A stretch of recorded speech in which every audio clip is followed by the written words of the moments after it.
Hello, John. You know what, yeah. And so today we're going to talk about pesticides on farms and how it affects other people, neighboring farms, neighboring neighbors, etc. So researchers recruited 641 participants across 10 European countries. They had each person wear a silicone wristband continuously for a week, which was used to detect external exposure to 193 pesticide substances. The wristbands revealed 173 of the tested substances had a very high detection rate of pesticides. Now, we've covered this before, and I've said it because I come from a farming background in County Kerry as a child, right? And I did notice, like, when the farmers do spray their crops, their land, whatever they're spraying, I think what they need to do is they need to be putting up signs on roadways that are very visible because what's happening is you have farmers and even you have in urban areas and the councils the council is constantly spraying pesticides in our local parks while the children are walking through the park and people are breathing these in and they're wondering why we have high cancer rates. What are your opinions, John? Now, in my opinion, it's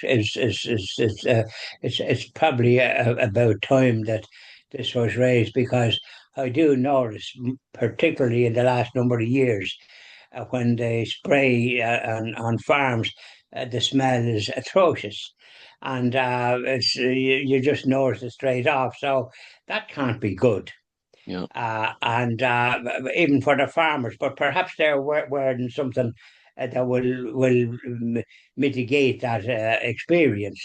But ordinary people going about don't be wearing nothing.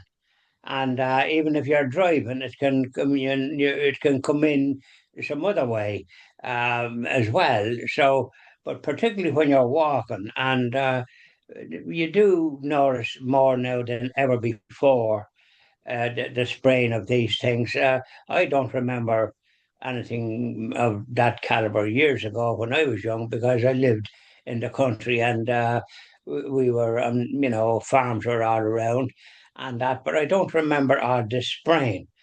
And I remember there was manure, which was often used for when you were having vegetables in your garden or this, that, or the other, and it was good. So you can't use that now because it's not available, manure the way it was.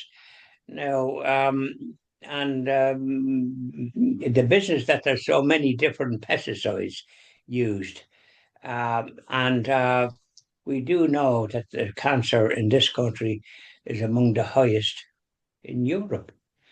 Now, Holland is a country that's comparatively small, and they produce a lot of fruit and so on and so forth in that country, and flowers and all the rest of it in a comparatively small area. It's only as big as Munster, and the highest mountain is only 312. So they're subject to a fair bit there, I think, and this is where, in particularly there, they've been expressing views about this, and that they need to be warned about it, and wear some kind of protective mask or something to protect them from these pesticides. And even if the farmer does display something about it, what way would it be displayed? Obviously, yeah, if you're from the country that is where you're living, well, then you can read it. But then suppose you're one of all these ones that come in here that don't understand our what we speak in English. Hmm. So it is a danger. And as a matter of fact, I was speaking to a lady this evening or this afternoon where I get my paper, and she was on the phone and she told me her brother, only 52, doesn't drink or smoke, and now is in James's Street Hospital with cancer. So he lives in the There you country. go. There He you go. doesn't live in Norfolk. He lives in another place, and he's not married. But you see, we don't know where this comes from.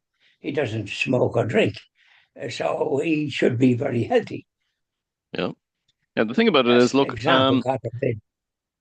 so when I'm driving down a country road and I get that smell of farms and I see a farmer spraying, or if I get that waft of manure that comes through the window, sometimes I always put up the window straight away because I know that there's farm activity and I'm probably going to get a waft of pesticides into my car. I'm breathing them in, and I don't want to be breathing them in. It opens up the other argument as well about sports fields and children playing on sports fields and all the pesticides that's used, say on GAA pitches if they are used on them. Um, what are they using on the pitches? I think all those things need to be looked into, you know. And some farmer down the country told me that some of the farmers are now using AdBlue. So what's happening is, as the EU is clamping down on various pesticides, some are actually using AdBlue, which is for the engine of your car. AdBlue will burn everything, Right. right? Yeah, And unfortunately, that that sounds pretty good. And what would that kind that'd be inexpensive, but what kind of how would that operate? They must have found some way for it to operate for whatever they need. But it's the idea that they're spreading this stuff. I mean, even common sense should tell them that it's counterproductive. I yeah, mean, the people that have natural that organic, they call it, and we hope that they're not using anything that would be regarded as pesticides, but they're the ones that's free of that apparently, and they're able to grow their food without pesticides. You know, so I mean, I think maybe that want to be the way it should be done on farms. So as people then, because people walk.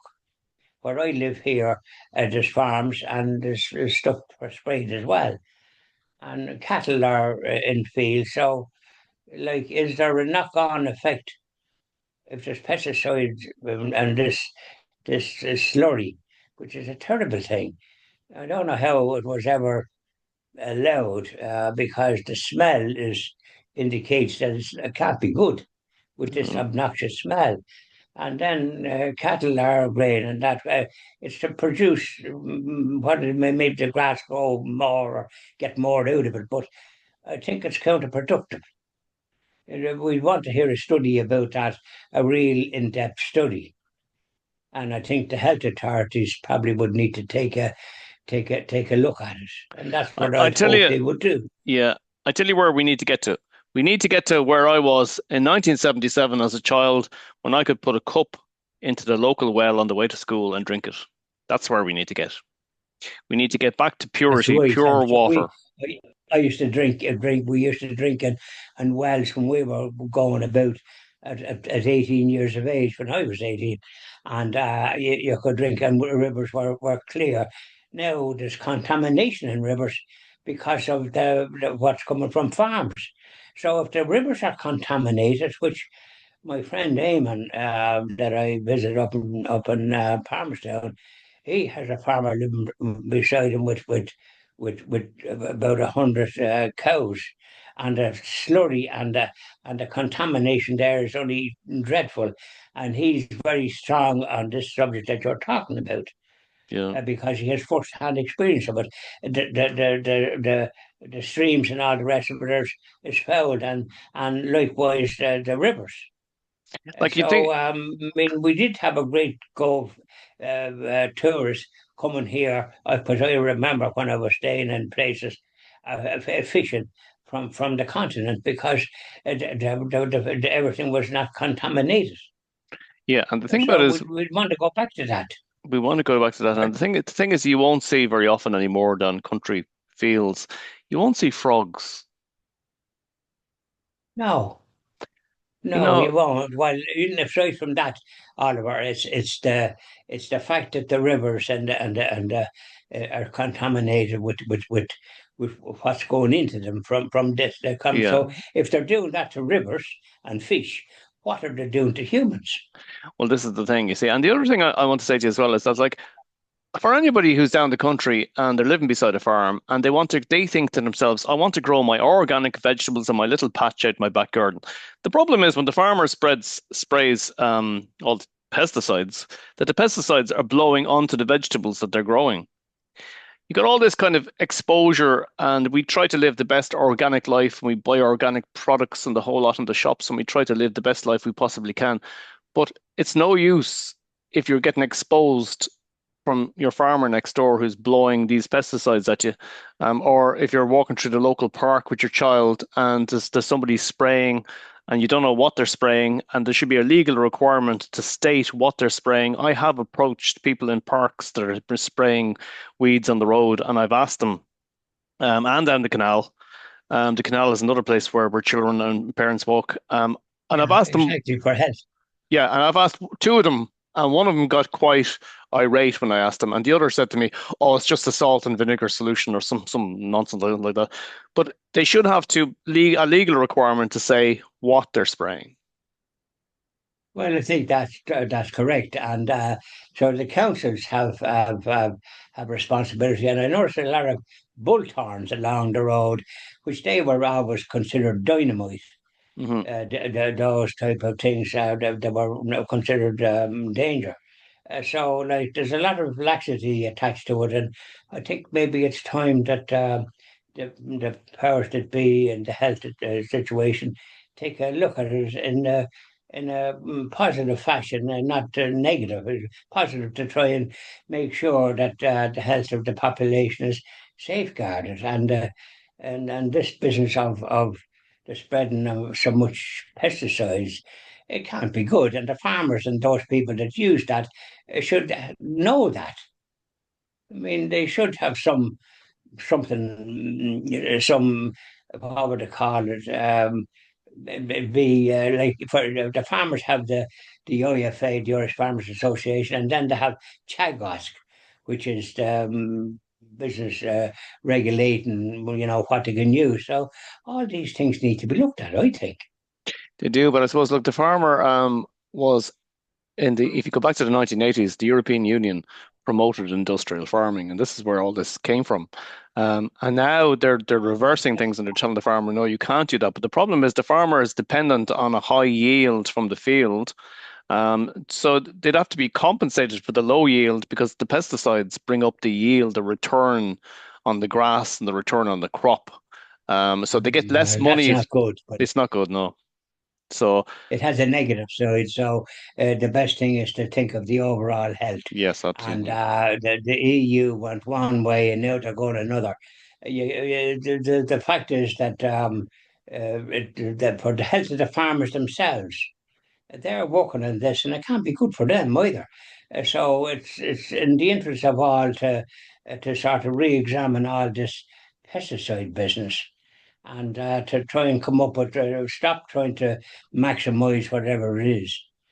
Use common sense and your own health and the health of others. Yeah, Put I that think number one. But I have a feeling the health authorities would need to take a strong look at this and see what they can do. Not what they can do, what they should do to keep the people in a healthy environment. And then if they minimise this pesticide business, our lakes and rivers might come back to life again. well, here's another thing, right? Okay, that if they were to minimize, okay, the amount of pesticides used, they would actually bring down the public health bill for cancer, etc., and all the different treatments for treating children and for Correct and right. treating Yeah. adults, you know. So it's a win-win for them if they do something positive about it. Well, I hope they do. And we look forward to something like that occurring. I mean, the health of the people should be number one. And they often have been advising this, that, the other, don't smoke, don't do this and that, the other. But if you're subjected to this pesticides, it's nearly worse. So That's it. that needs to be rectified, and less pesticides used. Full stop. Let nature do its work the way it always did. There you go. Thanks very much, John. Thanks very much, Oliver.